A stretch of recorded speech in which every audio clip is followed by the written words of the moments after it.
بسم الله الرحمن الرحيم. السلام عليكم ورحمة الله وبركاته. بناتي الأعزاء طالبات الصف الأول الثانوي، أهلا ومرحبا بكم في مدرسة المنارة ثانوي بنات عربي. معاكم مس نهاد فؤاد. إن شاء الله بإذن الله أنا هديكم كمبيوتر تكنولوجيا المعلومات. آم، النهاردة إن شاء الله هنبتدي مع بعض شرح أول درس في المنهج بتاعنا. هنشرح على جزئين لأن هو طويل شوية، فأنا مش عايزة يعني أتقل عليكم، فأنا هديلكم على جزئين عشان يبقى بسيط في الحصول على المعلومة. تعالوا نتكلم مع بعض عن أول جزء في المنهج أو في الدرس بتاعي. قبل ما نتكلم عن أي حاجة في الدرس، احنا عايزين ناخد فكرة عامة عن المنهج اللي احنا هنشتغل عليه. السنة اللي فاتت انتوا كنتوا بتستخدموا برنامج الفيجوال بيزك، عملتوا شوية برامج صغيرة بسيطة كده. ممكن طبعا الوقت السنة اللي فاتت ما أسعفكوش ان انتوا تشتغلوا عليها كتير، بس هو برنامج ظريف جدا، بيعمل يعني حاجات بسيطة ممكن ان انا اشوف انتاجها على طول. هو حب يخلينا نطور عقليتنا شوية، وان احنا نعمل فكرة اكبر هنشتغل عليها طول السنة، هي مشروع الاطلس العربي الالكتروني. يعني ايه ده؟ تعالوا نتكلم على كلمة الاطلس الاول. لو رجعت بذاكرتك لورا شوية هتلاقي ان انت كنت بتستلمي كتاب اسمه الاطلس، ملون كده فيه خرايط، وكل بلد ليها صفحة حاطين الخريطة فيها وحاطين معلومات عن البلد دي. حطيت لك الحدود، حاطين لك المصادر المائية، حاطين لك اهم المدن، العاصمة، المواني، معلومات كده عامة. هو عايز يحول الكتاب الورقي ده لكتاب الكتروني. خلاص. وهو اداكي بعض الخطوات للمشروع، وده في الاول جزء نظري هنبتدي نتعرف عليه قبل ما نبتدي نشتغل العمل بتاعنا.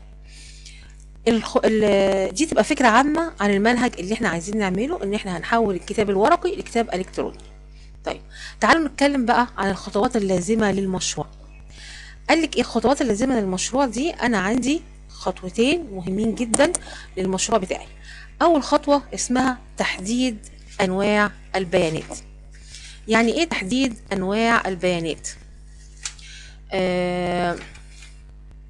هو عايز يعرفك هنا ايه البيانات اللي انت هتستخدميها علشان تعملي مشروع الكتروني زي ده.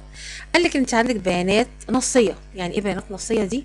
يعني انت لازم تعرفي العاصمه بتاعت البلد، البلد دي بتقع في انهي قاره، اهم المواني، موقع البلد على الخريطه، المصادر المائيه بتاعتها، المعالم السياحيه بتاعتها.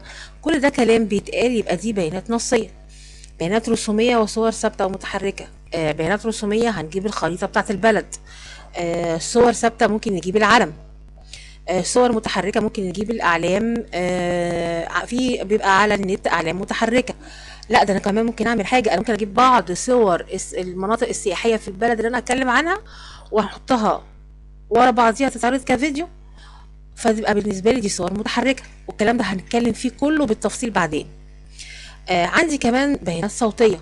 طب انا ما انا بشتغل الكتروني وحاجه على الجهاز او على كمبيوتر، طب ما انا عندي صوت بيخرج من الكمبيوتر، ليه ما اشتغلش الفكره ان الكمبيوتر ممكن اضيف له اصوات واحط السلام الجمهوري بتاع البلد، او صور المتحركه او الصور اللي انا هجيبها بتاعت المعالم السياحيه بتاعت البلد دي، وهي بتتعرض كده ان انا اشرح ايه المعالم دي. يبقى انا اول حاجه البيانات مطلوبه عندي 3 انواع: نصيه، رسوميه، وصور ثابته متحركه، وبيانات صوتيه.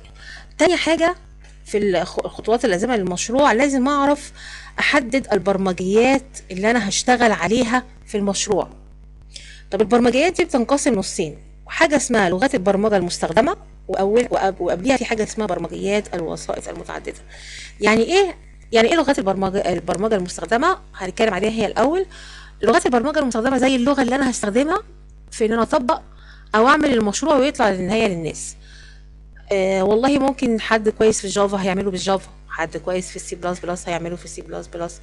هو بقى اعتمد ان انت خدتي قبل كده الفيجوال بيزك وقال لك ان انت خلاص انت فهمتيه، فاحنا هناخد فيرجن جديد من الفيجوال بيزك اسمه فيجوال بيزك دوت نت، عايزك تستخدميه في انشاء المشروع الاطلس العربي الالكتروني. طيب قال لك تحديد برمجيات كمان في حاجه اسمها برمجيات الوسائط المتعدده. يعني ايه برمجيات الوسائط المتعدده؟ الجزء ده كله نظري ومهم جدا اللي بيجي فيه كتير في المعلومات. عايزين نعرف يعني ايه كلمه الوسائط المتعدده. الوسائط المتعدده دي معناها بالانجليزي مالتي ميديا. بتنقسم نصين، حاجه اسمها مالت وحاجه اسمها ميديا. مالت دي يعني التعدديه. يعني ايه التعدديه؟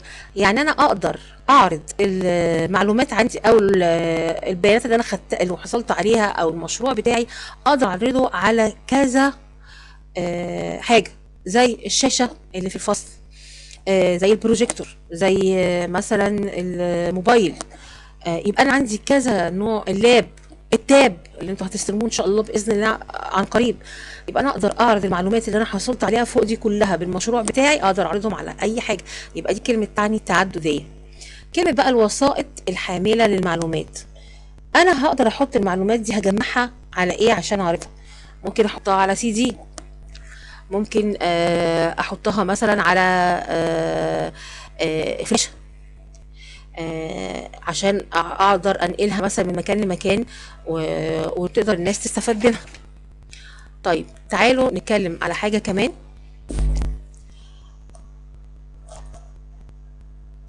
هنتكلم بقى عن مميزات الوسائط المتعددة.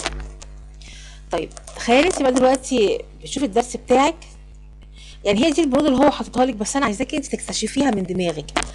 تعالوا كده نتكلم عليها. لما انا يتعرض لي درس الاقيه محطوط على الشاشه في الفصل، وممكن ان انا اخش اجيب معلومه للدرس دوت عن طريق التاب، عن طريق النت، وممكن المدرس يبعت لي معلومه عن طريق الموبايل مثلا، او عن طريق التاب. ممكن المدرس يفتح بروجيكتور، ممكن يفتح كمبيوتر. لو احنا مثلا قاعدين في معمل حاسب آلي كل واحده قدامها كمبيوتر. تخيلي انت لما يكون دي الطريقه اللي انت توصل لك بيها المعلومه في جميع المواد بتاعتك. اول حاجه هتلاقي طبعا سهل جدا الحصول على المعلومه. يعني انا هسهل ان انا انزل مثلا المكتبه واقعد ادور في المكتبه في وسط الكتب على المعلومات، ولا انا الاقيها على النت قدامي؟ طبعا لو انا واثقه في النت وعارفه ان الموقع اللي انا داخله عليه ده هيجيب لي معلومه صح، لان مش كل المواقع بتدي معلومات صح. فطبعا هيبقى في سهوله الحصول على المعلومات. توفير الوقت والجهد لكل من المعلم والمتعلم. لما المدرس يبقى عنده كتاب الكتروني، وانت مثلا الكتاب معاكي في ايدك او الكتاب معاكي في ايدك، يقول لك افتحي الصفحه الفلانيه، او ادخلي شوفي على الموقع الفلاني في حاجات خاصه بالدرس بتاعنا. يبقى وفر لي ان انا وقت ان انا اقعد ادور في كتب. طب دي هتخليني طول ما انا قاعده كده يعني ايه، عندي شغف ان انا اعرف المعلومات اكتر، لان العمليه التعليميه ساعتها هتبقى ممتعه وشيقه. انا بشوف فيلم في الانجليزي مثلا، في حاجه اسمها الليسنج في الانجليزي. الليسنج ده ما تخشي الفصل، الميس او المدرس بتاعك هيفتح لك الشاشه وتشوفي مثلا جزء من فيلم مترجم. هيخليكي تبقي عندك تشوق ان انت تحصلي على المعلومات، او تبقى عندك متعه في الحصول على المعلومات. طبعا ده هيخلي انتباهك يتشد على طول، لانك انت الفيلم بيتعرض قدامك او في جزء بيتعرض قدامك، انت تبقي عايزه نفسك على طول، مخك صاحي عشان ما فيش معلومه تفوتك. لكن لو انا مثلا هعتمد على الكتاب بس، مثلا ممكن اقول لنفسي طب ما انا ممكن اروح اقرا في البيت. لكن المدرس ما بيقول المعلومات كلها مش موجوده في الكتاب، المدرس بيقول جزء، بيعرض لك فيديو، بيعرض لك مش عارفه ايه. فطبعا دي هتخلي انتباهي مشدود دايما للعمليه التعليميه. تنوع اساليب العرض ده طبعا بيخلي الواحد يستمتع بالشغل. ده بالاضافه ان انا هتعرف على كل ما هو جديد في تكنولوجيا المعلومات.